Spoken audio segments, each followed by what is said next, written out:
بسم اللہ الرحمن الرحیم۔ السلام علیکم۔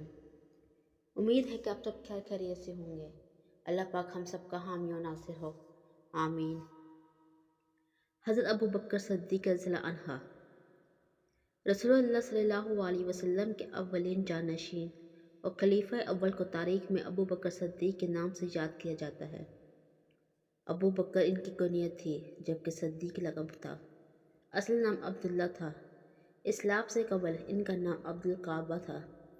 قبول اسلام کے بعد خود رسول اللہ صلی اللہ علیہ وسلم نے ان کا نام عبدالقعبہ سے تبدیل کر کے عبداللہ رکھ دیا تھا۔ بچپن سے ہی عتیق کے لقب سے بھی مشہور تھے، جبکہ قبول اسلام کے بعد مزید یہ کہ ایک موقع پر رسول اللہ صلی اللہ علیہ وسلم نے انہیں مخاطب کرتے ہوئے یہ خوشخبری سنائی تھی، یعنی آپ اللہ کی طرف سے جہنم کی آگ سے آزاد کردہ ہیں۔ البتہ بعد میں عتیق کے بجائے ہمیشہ کے لیے صدیق کے لقب سے مشہور ہو گئے۔ حضرت ابو بکر صدیق رضی اللہ عنہ مکی تھے، قرشی تھے، مہاجر تھے۔ قبیلہ قریش کے معزز خاندان بنو تیم سے ان کا تعلق تھا، جو کہ مکہ کے مشہور محلہ مصفلہ میں آباد تھا۔ حضرت ابو بکر صدیق رضی اللہ عنہ عشرہ مبشرہ یعنی ان 10 خوش نصیب ترین افراد میں سے تھے جنہیں رسول اللہ صلی اللہ علیہ وسلم نے جنت کی خوشخبری سے شادکام فرمایا تھا۔ حضرت ابو بکر صدیق رضی اللہ عنہ کے والد کا نام ابو قحافہ جبکہ والدہ کا نام سلمہ تھا۔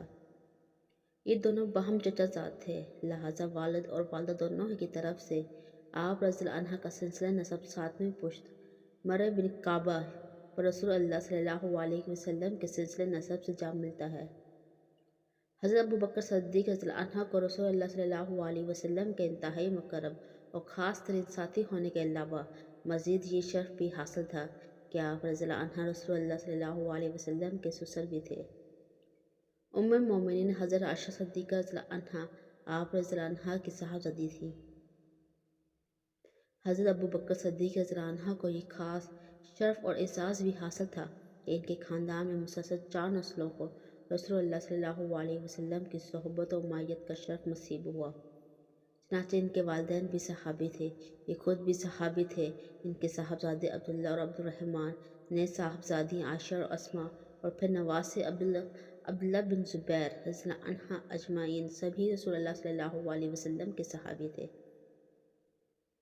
حضرت ابو بکر صدیق رضی اللہ عنہ کی ولادت مکہ میں رسول اللہ صلی اللہ علیہ وسلم کی ولادت باسعادت کے تقریباً 2.5 سال بعد اور پھر وفات مدینہ میں آپ صلی اللہ علیہ وسلم کی وفات کے تقریباً 2.5 سال بعد ہوئی۔ حضرت ابو بکر صدیق رضی اللہ عنہ جاہلیت اور پھر اسلام دونوں ہی زمانوں میں نہایت باوقار اور واجد دار رہے۔ تمدنی اور معاشرتی زندگی میں انہیں ہمیشہ ممتاز مقام حاصل رہا۔ ظہور اسلام سے قبل بھی اس معاشرے میں انہیں ہمیشہ انتہائی عزت و احترام کی نگاہ سے دیکھا جاتا تھا۔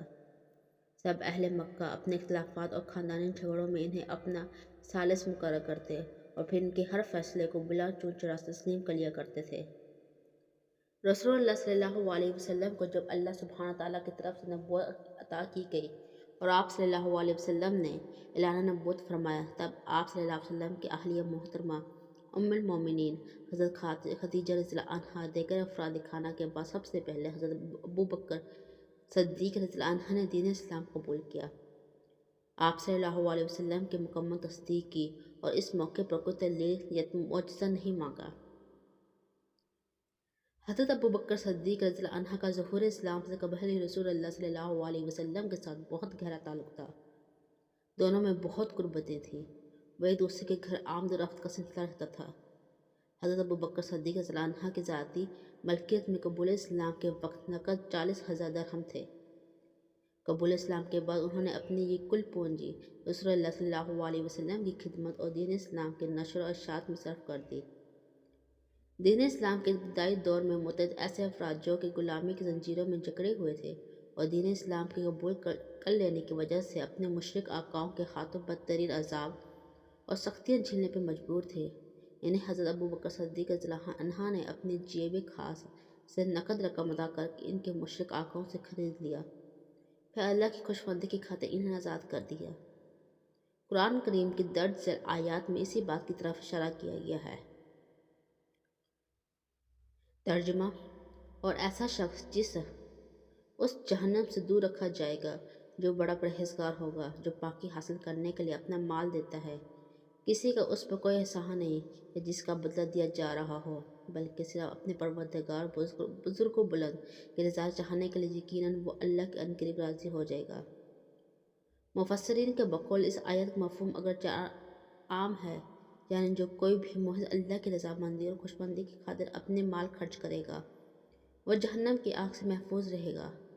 البتہ بطور خاص اس سے حضرت ابوبکر صدیق کی طرف اشارہ بھی مقصود ہے۔ حضرت ابوبکر صدیق رضی اللہ عنہ کا اس معاشرے میں کافی اثر و رسوخ تھا اور حلقہ احباب بھی کافی وسیع تھا، لہٰذا انہیں اللہ کی طرف سے ہدایت کی شکل میں جو خیر نصیب ہوئی، اسے انہوں نے خود اپنی ذات تک محدود رکھنے کے بجائے اس اثر و رسوخ سے فائدہ اٹھاتے ہوئے دوسروں تک پہنچانے کی کوشش بھی کی، نہایت سرگرمی اور جذبے کے ساتھ شروع کر دی۔ چنانچہ ان کی دعوت تبلیغی کوششوں کے نتیجے میں ان کے معاشرے اس معاشرے کے متعدد ایسے بڑے بڑے اور بااثر افراد مشرف با-اسلام ہو گئے جو آگے چل کے دین اسلام کے بڑے علمدار اور اس قافلہ توحید کے سپہ سالار ثابت ہوئے۔ دین اسلام کے نشر و اشاعت اور سربلندی کے خاطر جنہوں نے تاریخی خدمات اور ناقابل فراموش کارنامے انجام دیے، عشرہ مبشرہ یعنی وہ 10 خوش نصیب ترین حضرات جنہیں اس دنیا میں زندگی میں رسول اللہ صلی اللہ علیہ وسلم نے جنت کی خوشخبری سے شاد کام فرمایا تھا، ان میں سے 5 حضرات آپ رضی اللہ عنہ کی دعوت تبلیغی کوششوں کے نتیجے میں ہی دین برحق قبول کیا تھا۔